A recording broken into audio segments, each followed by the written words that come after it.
Olá pessoal, aqui quem fala é o professor Luiz do Centro Educacional de Paula. Estamos no curso de Química, em aula virtual, pois segundo os decretos do Distrito Federal, por causa da doença Covid-19, por causa do vírus SARS-CoV-2, as aulas presenciais foram suspensas, estão sendo suspensas por tempo indeterminado. E para que não ficamos com o conteúdo muito atrasado, para que a gente possa adiantar, então o Centro Educacional de Paula começou com as aulas virtuais, essas aulas onde nós usamos o conteúdo do livro para elaborar esses slides e fazer esses videozinhos com conteúdo. A gente está no terceiro ano, na unidade 1, a gente vai estudar primeiro os compostos orgânicos.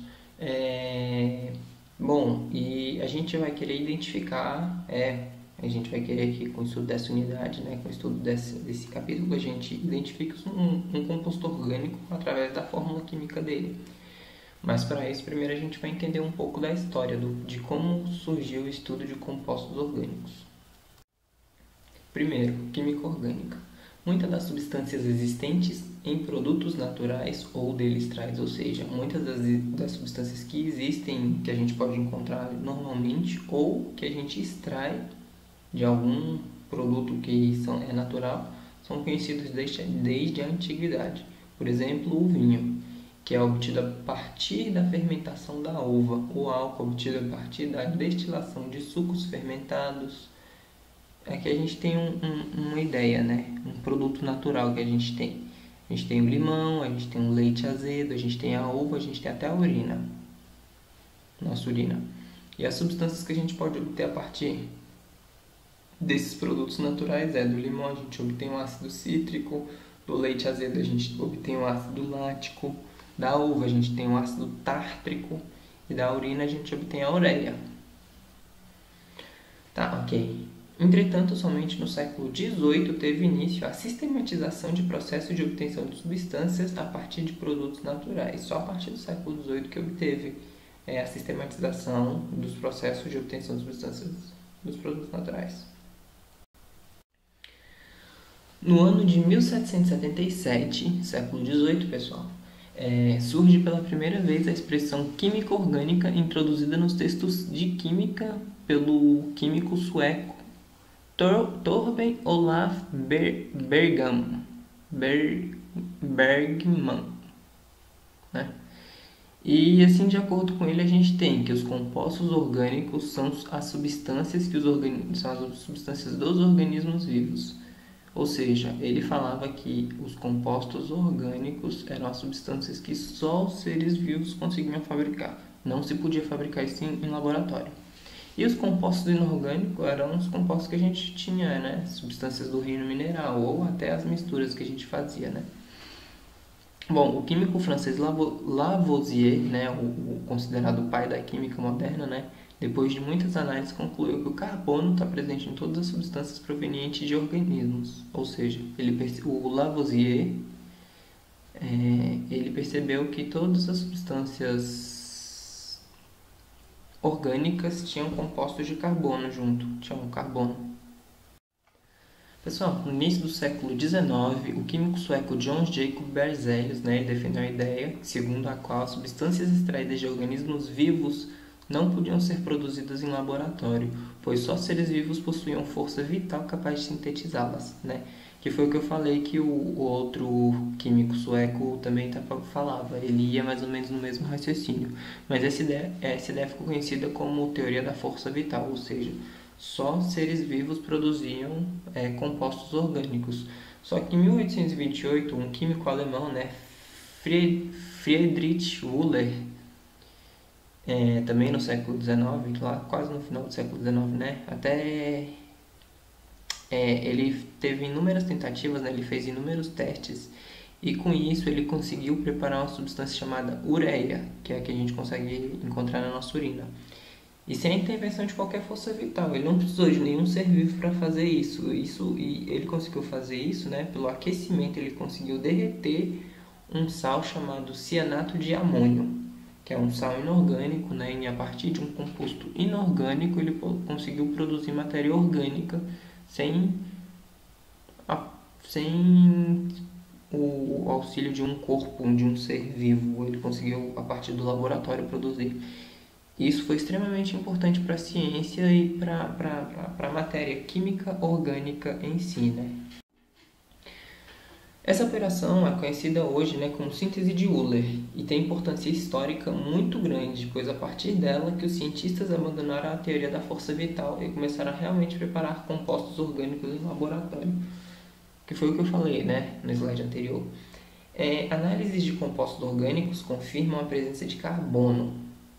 Por isso, em 1848, século XIX, Leopold Gmelin reconheceu claramente que o carbono é o elemento fundamental dos compostos orgânicos e em 1858 Friedrich August Kekulé, provavelmente ele deve ser francês com esse nome, né? Definiu a química orgânica como a química dos compostos de carbono, e isso se mantém até hoje, ou seja, a química orgânica ela é uma química que estuda compostos baseados em carbono. Provavelmente você deve ter visto algum filme aí, algum filme espacial que eles ficam falando o tempo todo, né? Por exemplo, o alienígena chegando na Terra e eles falam: neste planeta existem formas de vida baseadas em carbono. Neste planeta se tem formas de vida baseadas em carbono. Você é um ser baseado em carbono, sim. Porque essa é a nossa química orgânica, basicamente tudo que a gente depende, a maior parte do nosso corpo é feito de carbono, não é?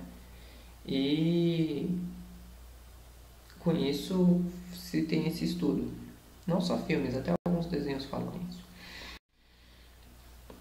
Compostos orgânicos podem ser divididos em dois grupos. São os compostos orgânicos naturais, né, que é aqueles que a gente encontra na natureza, como os provenientes do petróleo, por exemplo, né? Ou dos vegetais, ou até mesmo os nossos excrementos, até os que saem dos seres humanos, né?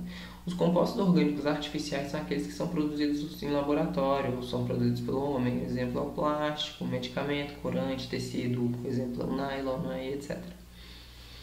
A gente pode ter uma ideia da importância dos compostos orgânicos na nossa vida comparando os números de compostos conhecidos, né? Em 1880, eram conhecidos aproximadamente 12 mil compostos orgânicos, né? E hoje a gente tem conhecidos mais de 18 milhões de compostos orgânicos. Nossa, cerca de 140 anos depois a gente conseguiu aumentar mais de 10 vezes, mais de 100 vezes.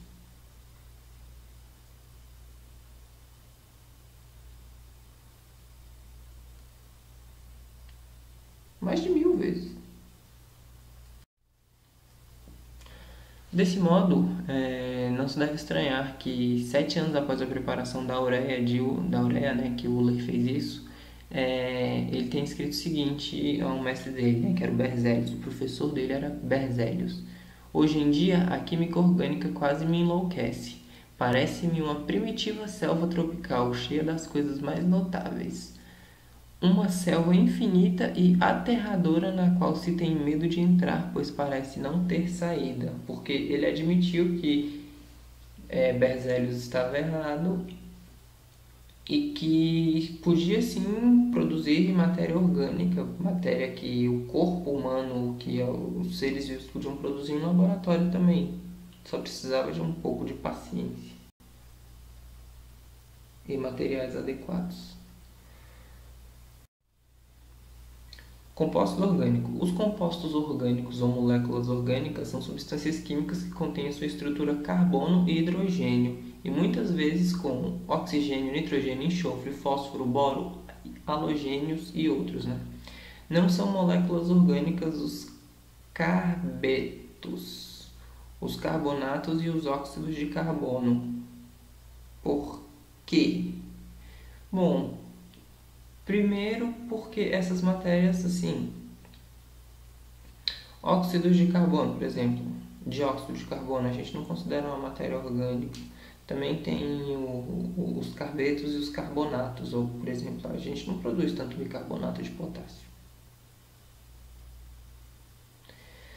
Moléculas orgânicas podem ser, né, as naturais, que foi o que a gente falou, que são sintetizadas pelos seres vivos, denominadas biomoléculas, que são estudadas pela bioquímica, né? E tem as moléculas orgânicas artificiais, que são as fabricadas que não existem na natureza, que são fabricadas pelo homem, tais como o plástico, né?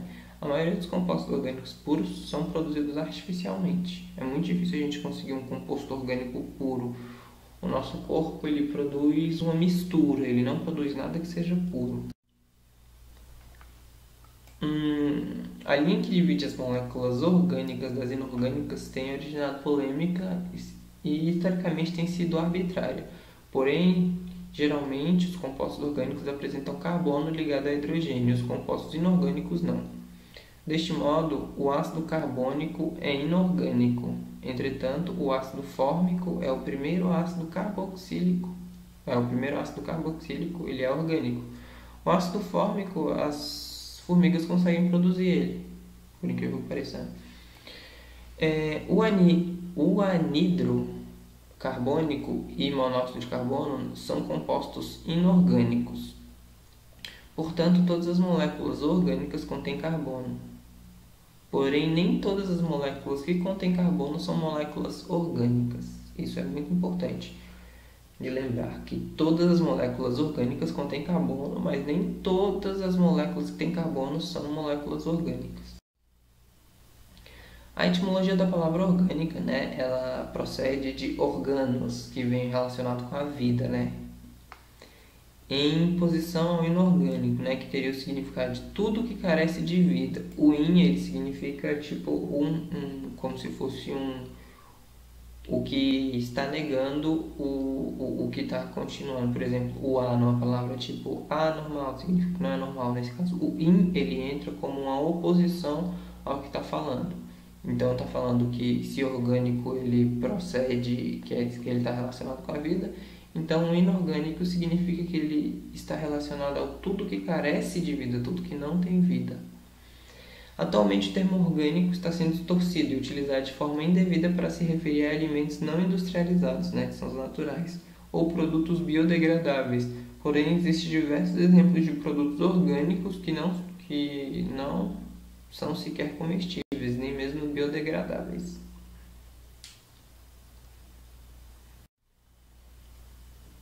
Estudo do carbono. Aqui a gente vai começar a estudar mais ou menos os compostos. A estrutura dos compostos orgânicos começou a ser desvendada a partir da segunda metade do século XIX, com as ideias de Archibald Scott Cooper e Culleler sobre o comportamento químico do carbono. Dentre essas ideias, hoje conhecida como postulados de Cooper-Kekulé, três são fundamentais. O primeiro postulado: o átomo de carbono é tetravalente, ou seja, ele consegue fazer 4 ligações. Sim, ele faz 4 ligações, né? Por exemplo, a gente tem ele fazendo 4 ligações com hidrogênio, né, produzindo metano. Ele está fazendo 2 ligações com o hidrogênio, uma ligação dupla com outro carbono, isso significa que ele está fazendo eteno. Ele está fazendo uma ligação tripla com o carbono, e a outra ligação que ele está fazendo a ligação sozinha com o hidrogênio, ele está fazendo o etino. Conforme o carbono vai fazendo ligações, né? Por exemplo, uma ligação simples, se o carbono faz uma ligação simples, ele tem um nome ele vai ter o final dele vai terminar com ano. Se o carbono faz uma ligação dupla, ele vai terminar com eno. E se o carbono faz uma ligação tripla, ele vai terminar com ino, o sufixo dele, né? O segundo postulado, né? As 4 unidades de valência do carbono, elas são iguais entre si, ou seja, as 4 unidades, nenhum vai ter uma força maior do que a outra, todos eles vão ter a mesma força. E está provado que só existe um composto de fórmula CH3Br. Portanto, as 4 fórmulas acima representam um único composto.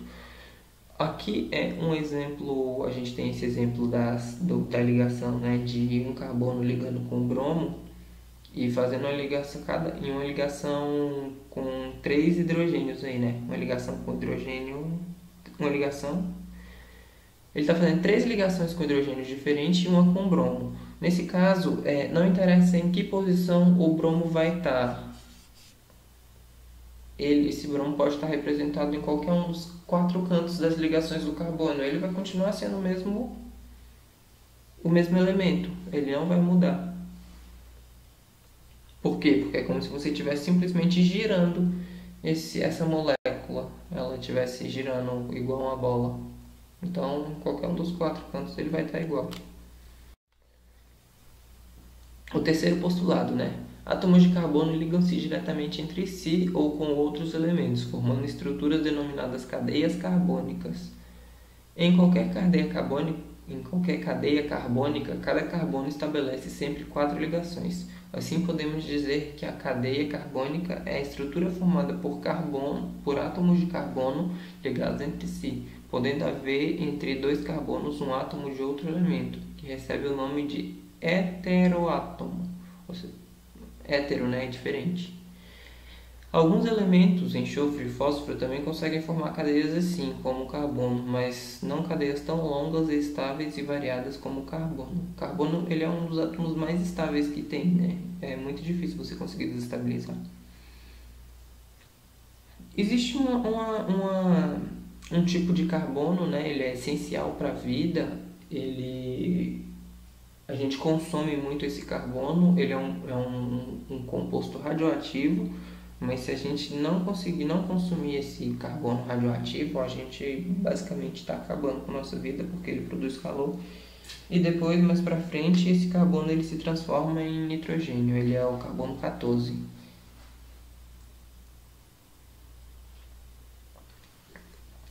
Bom, aqui a gente tem um anel de benzeno.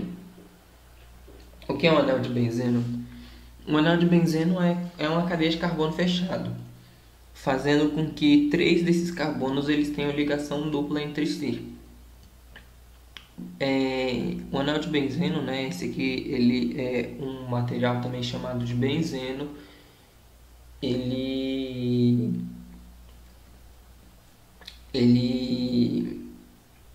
antigamente ele era usado como material para esterilizar mãos, para esterilizar determinadas coisas. Hoje em dia ainda usam, mas as pessoas não usam mais para limpar as mãos, porque descobriram que esse material ele pode causar câncer.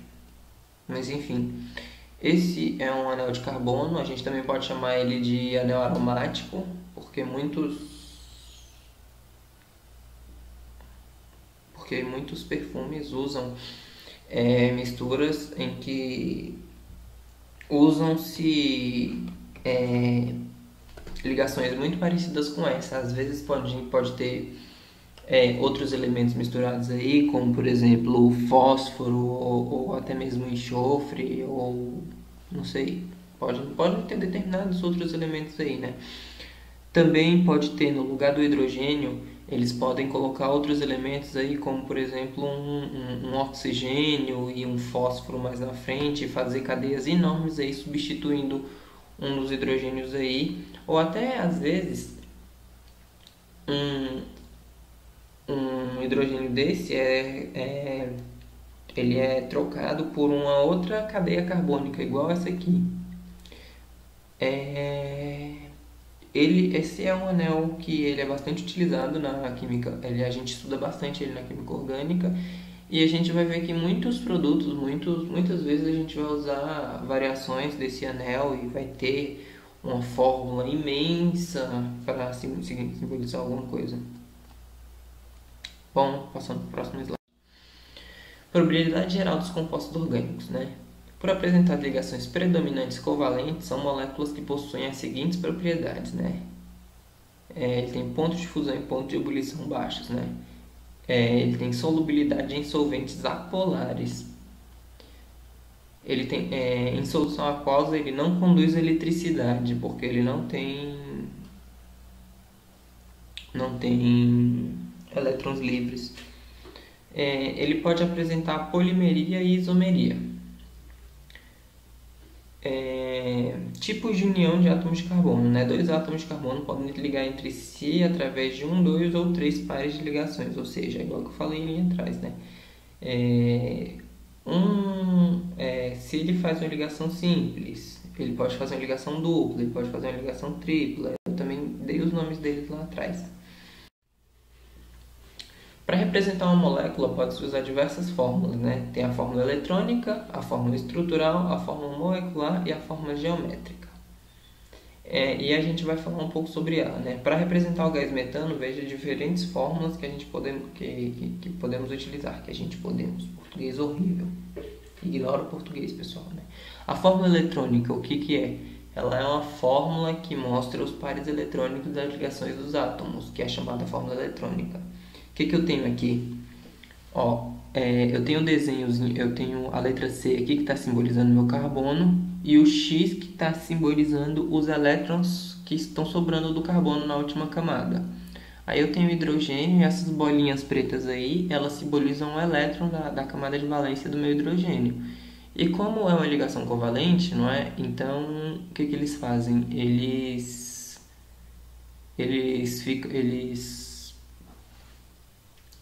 compartilham elétrons para que todos eles fiquem estáveis. Então, o hidrogênio está compartilhando um elétron com carbono, cada hidrogênio está compartilhando um elétron com carbono, e o carbono também está compartilhando o elétron que ele tem com esses 4 hidrogênios.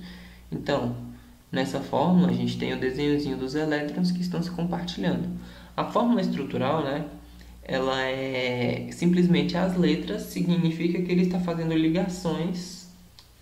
Essa é a letra, né, que simboliza o elemento, por exemplo, o hidrogênio e o carbono.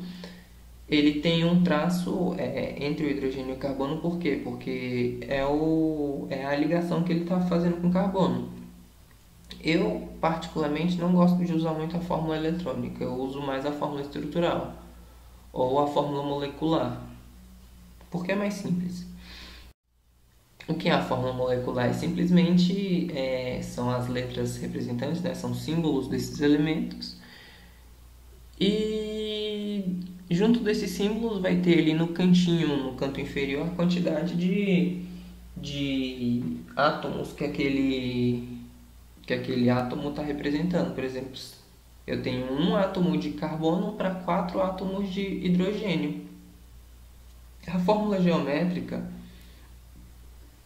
ela é uma fórmula muito boa para a gente conseguir entender o que está acontecendo, como é o desenho dessa molécula. Ela é um pouco difícil de se entender porque ela mexe um pouco com os ângulos do negócio, ela mexe com os ângulos da camada de valência do átomo, né? Bom, aí o que eu tenho aqui? Eu tenho que na frente não, eu tenho um átomo de hidrogênio mais ou menos numa diagonal, mais ou menos na mesma posição que o outro átomo de hidrogênio aqui, né, ligando com carbono. Aí na parte da frente da molécula, que é esse riscado, esse traço mais grosso, quando está com um traço mais grosso significa que está na frente. Eu tenho um átomo de hidrogênio desenhado também. E quando eu tenho esse traço pontilhado, significa que está ao lado de trás. Eu tenho outro átomo de hidrogênio. Desenhando essa minha molécula, todos os átomos de hidrogênio eles estão à mesma distância uns dos outros. Por quê? Porque eles têm mais ou menos a mesma polaridade. Então, eles se afastam. Eles têm a tendência de se afastar. Por isso que a fórmula geométrica ela é um pouco complicada de você desenhar, mas se você ver ela é muito fácil de se entender, porque ele está desenhando exatamente como a molécula é. Significa que os meus átomos de hidrogênio eles estão a uma distância exatamente iguais uns dos outros, como se eu tivesse um quadrado aqui, né? Um átomo em cima, um embaixo, um na frente e um atrás.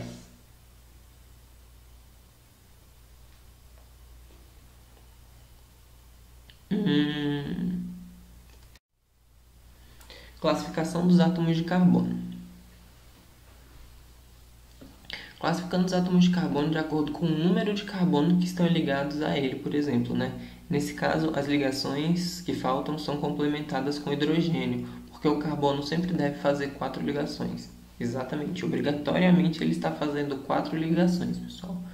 Observem que o carbono 1, 4, 5, 6 e 8 estão ligados a somente um carbono, então são chamados de carbono primário. Quando eu tenho um carbono que ele está ligando simplesmente com um carbono, eles são carbonos primários.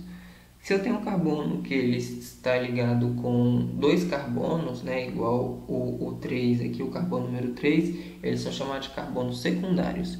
E se eu tenho um carbono que está ligado com 3 carbonos igual ao carbono número 7, eles são chamados de carbonos terciários. E se eu tenho um carbono ligado com 4 carbonos, que é um exemplo do carbono número 2, eles são chamados de carbono quaternários.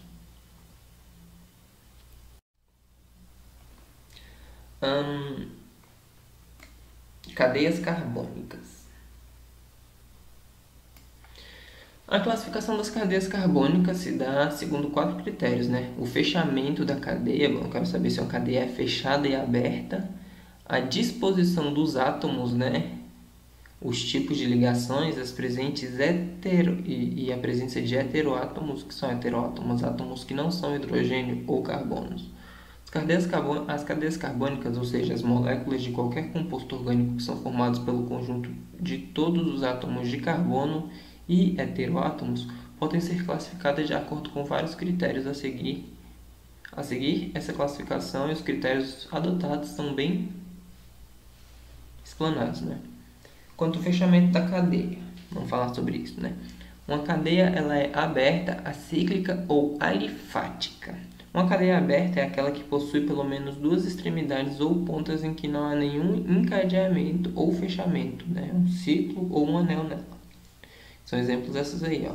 Eu tenho que ela começa com carbono, o carbono que ela está ligando lá atrás ela não tem ligação contra o carbono que ela está ligando ali na frente. Ela é uma cadeia reta, ela não tem... Todas essas cadeias aí, elas são cadeias retas que não são fechadas. Podendo fazer uma ligação simples, uma ligação dupla, ou uma ligação com um heteroátomo igual está se ligando com um átomo de oxigênio. O que são cadeias fechadas ou cíclicas? Cíclica, né? Significa que está em ciclo, né? Eles não possuem nenhuma extremidade ou ponta, né? E os átomos eles são unidos, fechando a cadeia, né? Formando um encadeamento, ciclo, né? Ou um núcleo de um anel. E a gente tem esse exemplo aí. A gente tem esse exemplo dessa cadeia fechada aqui, que não é um anel de benzeno, né? O anel de benzeno ele tem que estar fazendo esses 6 carbonos aí, eles têm que estar fazendo ligação dupla, nenhum deles está fazendo ligação dupla, só uma cadeia fechada normal. A gente tem essa cadeia que tem 4 carbonos aí, em que um carbono está fazendo a ligação dupla com o outro. E a gente tem essa cadeia de 4 carbonos aí que fez esse quadradinho. Elas são cadeias fechadas, por quê? Porque ele começa num carbono e depois ele volta para esse mesmo carbono. Cadeias mistas apresentam tanto uma parte de cadeia fechada quanto uma parte de cadeia aberta, né? Exemplo, essas duas cadeias, né? A gente tem esse que tem esses carbonos vermelhos, que é uma cadeia fechada, e os carbonos azuis que são a cadeia aberta, então é uma cadeia mista. A gente tem esse desenhozinho aqui, ó, que está todo de preto, que tem esse hexágono, esse hexágono com a bolinha. Esse hexágono com bolinha significa a mesma coisa que eu falei lá atrás. É um anel de benzeno. Significa que cada ponta desse anel aí tem um CH, cada ponta desse anel é um carbono. E 3 desses carbonos eles estão fazendo ligação dupla, né? Por exemplo, tem uma ligação dupla do carbono que está... Não que esse está recebendo uma ligação em cima, mas, por exemplo... Qualquer um, esses dois da lateral dele estão fazendo a ligação dupla aí para baixo.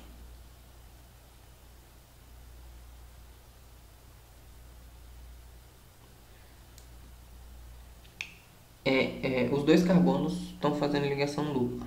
Exemplo, entendeu? Significa que em 3 pontos dessa posição aqui, ele está fazendo ligações duplas. Não dá para fazer um desenho aqui para vocês. Vamos imaginar que nesse carbono aqui, nesse desenho em vermelho aqui, a gente tem esse carbono em cima sozinho azul, aí ele desce e tem o carbono vermelho. Esse carbono vermelho, ele está fazendo a ligação simples aqui com o carbono à direita. Esse carbono, vamos supor que ele esteja fazendo a ligação dupla aqui, com esse carbono da direita. Aí descendo ele não vai fazer uma ligação dupla, mas aí esse carbono de baixo da direita, ele vai fazer uma ligação dupla com o carbono mais da ponta, que é esse carbono mais embaixo aí. E esse carbono mais embaixo, ele não vai fazer mais ligação, ele não vai fazer outra ligação dupla. Ele vai esperar, aí ele vai subir aqui com o carbono da esquerda, aí esse carbono da esquerda vai fazer uma ligação dupla. Isso é um anel de benzeno. É isso que esse desenho aqui da direita, esse hexágono com um círculo no meio representa. Ligações duplas que estão acontecendo aí dentro. Só que essas ligações duplas, elas vão trocando de lugar. Então é como se elas estivessem girando, é por isso que é representado por esse anel. Que significa que é um anel aromático. Ok. Quanto à disposição dos átomos de carbono na cadeia carbônica. Cadeia normal, reta ou linear, né? Ela ocorre quando existem carbonos primários e secundários na cadeia, estando em uma única sequência. Geram apenas 2 extremidades ou pontas. Exemplo são esses desenhos aí. Ela tem 2 pontas, né? Que é o início e o fim. E eles podem tanto ir reto como fazer uma pequena curva ali, mas é como se continuassem reto.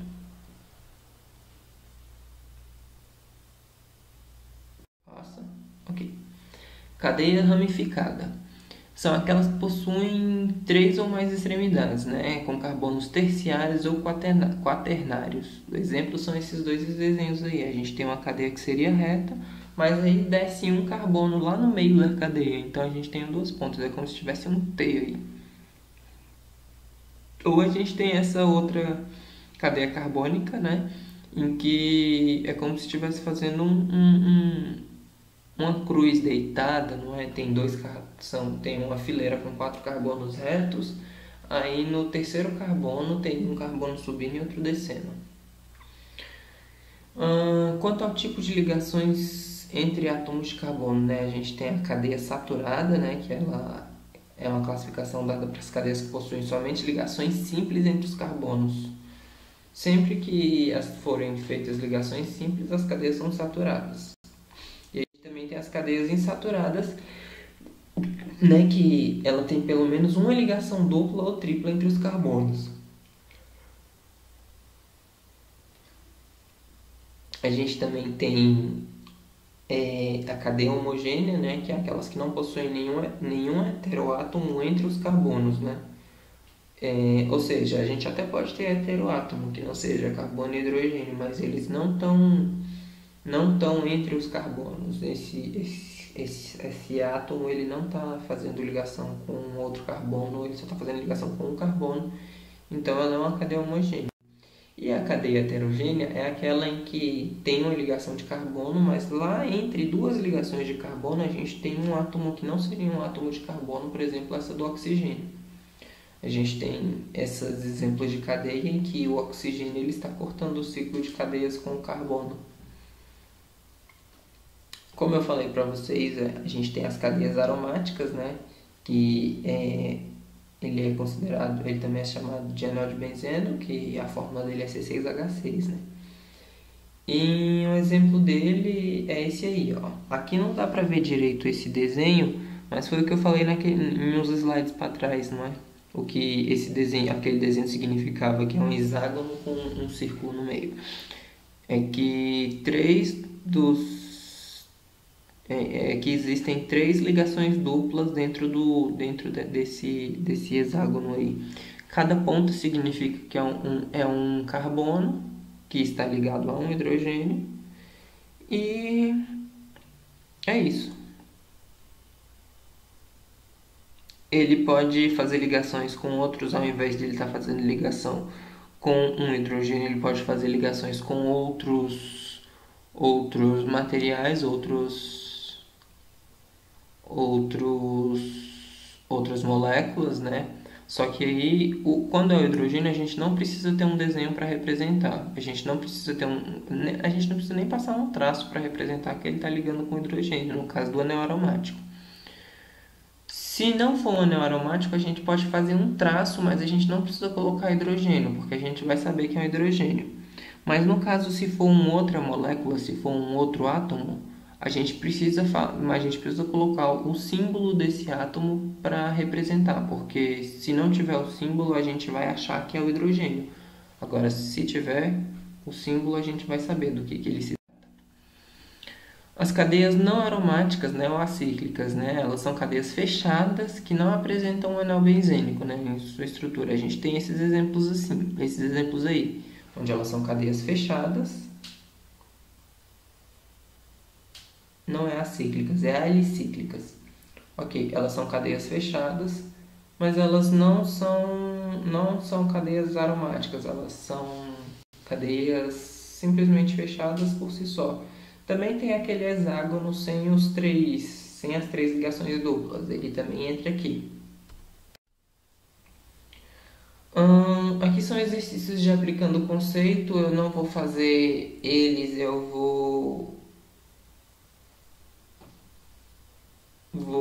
depois eu faço um vídeo só com os exercícios.